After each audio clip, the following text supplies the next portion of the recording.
Vážený pán predseda, vážený pán minister, vážené kolegyne, kolegovia, jeden by povedal, čo sa dá povedať v Mongolsku. Ja som prelietal veľakrát ponad Mongolsko a vždy som tak rozmýšľal, jak tam tí ľudia asi žijú, že jak tam ten svet beží, poznáme to len z nejakých fotografií alebo z filmov. Ale zaujalo ma iné, nebol by som vystúpil, teda dve veci sa mi spojili v hlave, Mongolsko a nerastné suroviny, a preto som teda krátko vystúpim a chcem povedať jednu skutočnosť, že som rád a možno sa budeme učiť.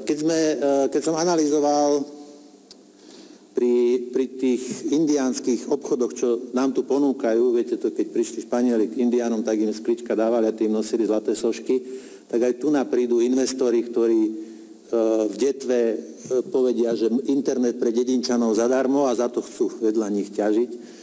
Tak som pri tej príležitosti analyzoval niektoré skutočnosti a ak sa nemýlim, tak to bolo tak, že na Slovensku je 10% daň za vyťažený nerast a v Mongolsku 50%. Takže možno aj toto bude dobré pre nás sa poučiť, že ako kto k tomu pristupuje a poctivo alebo nepoctivo. A tak, jak sa niekedy ľuďom spodobuje, že Mongolsko sem, Mongolsko tam, tak vidíte, v Mongolsku sú tieto parametre, sú takéto parametre. Čiže možno by to bolo pre nás inšpiratívne aj pri tých ďalších konaniach, lebo tu my sme sa stali hľadáčiku lovcov nerastov, sme sa stali krajinou číslo 1, lebo tu niekto ponúkol, že to vie všetko vybaviť.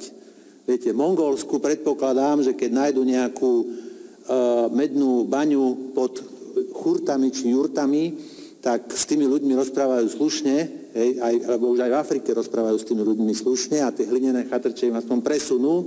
U nás úplne bez kúska hanby, bez myhnutia brvy oka sú schopní Košičanom ťažiť hneď vedľa vo dvoroch. Čiže to sú tiež možno aj pre nás inšpiratívne, možno dopadneme tak, že keď už teraz ratifikujem túto zmluvu, tak sa poučíme od Mongolov, od Mongolska, že ako pristupovať k svojmu nerastnému bohatstvu, ako ho zhodnocovať.